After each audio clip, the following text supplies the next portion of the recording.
Hello my YouTube family. Episode के start में हम देखते हैं कि यान ब्रदर अपनी स्टूडियो आते हैं तो उसकी हालत कुछ खराब होती है। अब वो इधर उधर देखते हुए जा रहे होते हैं तो अचानक कोई उनका पाँव पकड़ता है तो वो नीचे देखते हैं तो रुआन जी होती है। तो वो उनको खौफनाक तरीके से देखकर कहती है कि यान ब्रदर, और वो उसको जैसे ही देखते हैं तो जोर से चीख मारते हैं और जाकर सोफे पर गिर जाते हैं। तभी फिर वो वहां पर बैठती है और उन्हें बताने लग जाती है कि यान ब्रदर ये मुझसे नहीं होगा, और उसकी सारी स्ट्रगल दिखाई जाती है कि रात अपनी ब्रॉडकास्टिंग के लिए उसने कितनी मेहनत की होती है, कितनी ड्रेसेस वगैरह चेंज की होती है अपने फैंस हासिल करने के लिए। और जैसे ही वो अपना काम करती है तो आकर कमेंट्स वगैरह देखने लग जाती है कि आखिर लोगों ने उसको क्या कमेंट किया है। और जैसे ही कमेंट्स पढ़ती है उसके बाद वो अपनी लाइव ब्रॉडकास्टिंग को एंड कर देती है। अब वो बहुत ज्यादा थक जाती है और वहां पर ही वो सोचती है कि मैं देखूं तो सही मेरे कितने फॉलोअर्स बड़े हैं। जैसे वो अपने फॉलोअर्स देखती है वो बड़े होते हैं तो बहुत ज्यादा हैप्पी हो जाती है। अब वो अपना काम कर ही रही होती है कि वो सो जाती है। अब वहां पर यान ब्रदर को ये जब सब बताती है तो उसे कहते तुमने तो मुझे डरा ही दिया था। तो वो उसे कहती है कि फिलहाल मुझे पानी मिलेगा पीने के लिए। अब रॉन्जी जा रही होती है, वहां पर ही वो मोरू की आवाज सुनती है तो उसे इग्नोर करके जाने लगती है। वहीं वो उसको देख के रोकता है और उसे कहता है कि तुम मुझे अवॉइड क्यों कर रही हो। तभी वो उसकी तरफ देखने लग जाती है। अब साइड पे लेके जाकर वो इसे यही कहता है कि मुझे नहीं पता था कि एकदम से उस दिन मैं तुमसे इस तरह की बात करूंगा तो तुम्हारे लिए कितनी मुश्किल हो जाएगी, तो इसके लिए मैं तुमसे सॉरी करता हूँ। तो वो उसे कहती है इस तरह से मत कहो। हाँ, मेरे लिए अनएक्सपेक्टेड था, लेकिन मेरे लिए बहुत ऑनर की बात है कि तुमने मुझे पसंद किया। लेकिन मैं तुम्हें ये बताना चाहती हूँ कि मेरे दिल में तुम्हारे लिए। तो उसे कहता है कि तुम्हारा दिल मेरे लिए नहीं धड़कता ना। तो उसको देखने लग जाती है।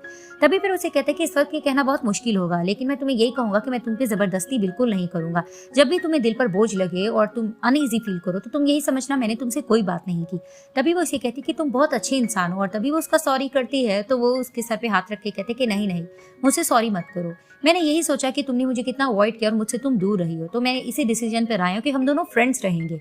तो वो उसे कहती क्या वाकई? तो उसे कहता है कि हाँ, हम फ्रेंड्स ही रहेंगे, ये हमारे लिए ज्यादा ठीक रहेगा क्योंकि इसमें मेरा ही लॉस है। तभी फिर वो उसका थैंक्स करती है, दोनों दोबारा से कंटिन्यू फ्रेंडशिप करते हैं।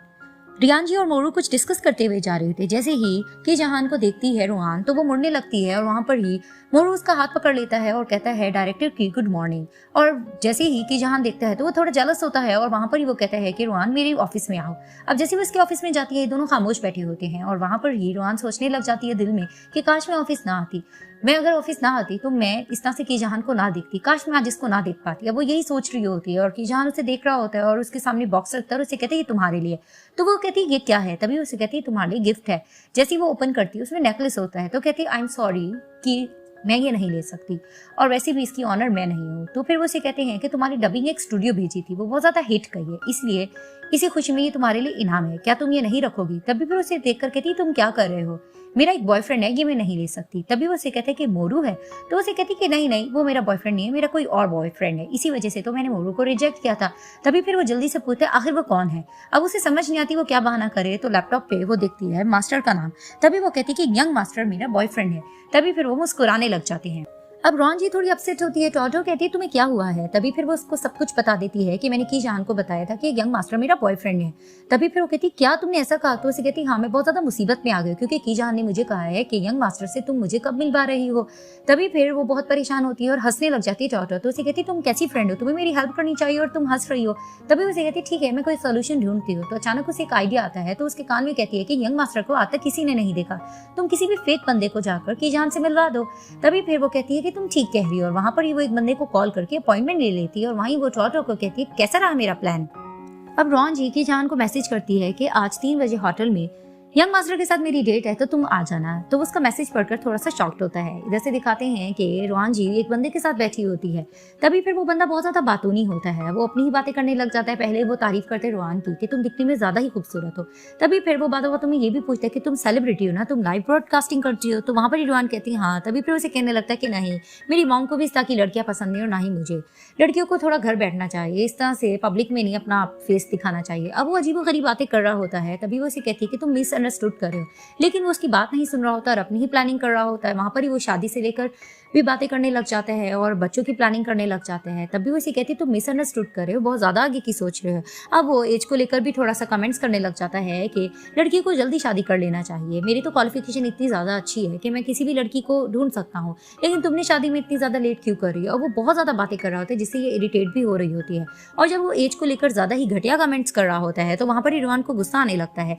तो वो गुस्से से कुछ कहना भी चाह रही होती है तो अचानक से पीछे से की जहान आ जाता है और वो कहने लग जाता है कि कुछ मर्द ऐसे होते हैं जो लड़कियों को सिर्फ उनकी एज को लेकर ही जज करते हैं। तभी फिर रुआन उसको देखने लग जाती है और वहां पर ही वो बंदा कहता है ये कौन है, तो वो उसे कहने लग जाती है कि ये मेरा, और वहां पर ही वो कहता है कि मैं इसका बॉयफ्रेंड हूँ।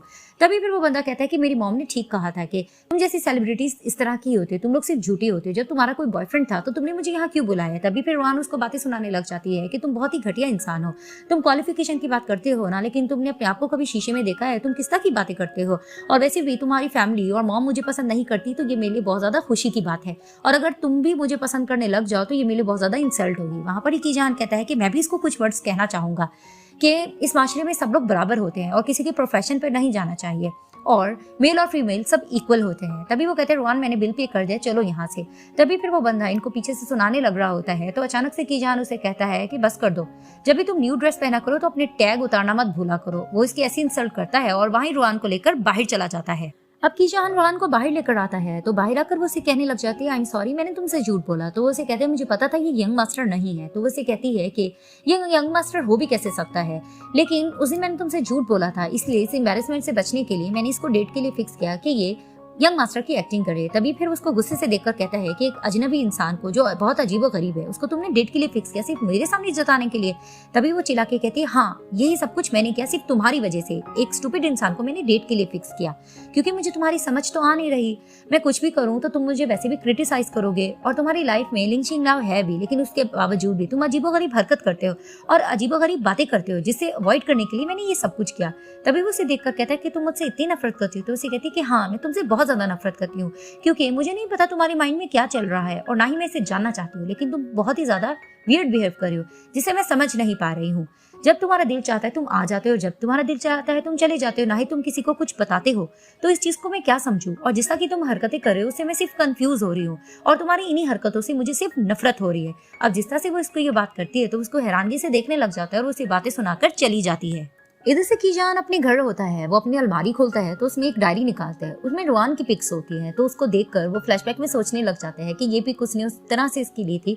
वो बैठी होती है तो ये अपना मोबाइल निकालकर सीक्रेटली उसकी पिक ले लेता है। तभी वो उसको देख लेती है और वहीं वो शर्माने लग जाती है। तभी फिर वो उस सीन को याद करके मुस्कुराता है और कहता है कितने टाइम से रुआन मैं तुम्हें पसंद करता आ रहा हूँ। वहां पर ही इसका सेलफोन बजता है तो जैसे वो उठाता है तो लिंचिंग नाउ की कॉल होती है और वो उसे कहती है कि नेफ्यू तुम कहाँ थे। तो वो उसे कहता है कि मैंने तुम्हें कितनी बार कहा है कि मुझे कॉल मत किया करो। तो वो उसे कहती है कि अपने बड़ों से बात करने की तुम्हें तमीज नहीं है। तभी फिर वो उसे कहता है क्या मसला है। तो वो उसे कहती है कि तुम्हारी मॉम की तरफ में गई थी, उन्होंने कोई सामान तुम्हारे लिए भेजा है तो मैं तुम्हें किस तरह से दूं। तभी फिर वो उसे कहता है कि कल मैंने बीजिंग के लिए जाना है तो दिन में आ जाना मेरे ऑफिस और मुझे दे जाना।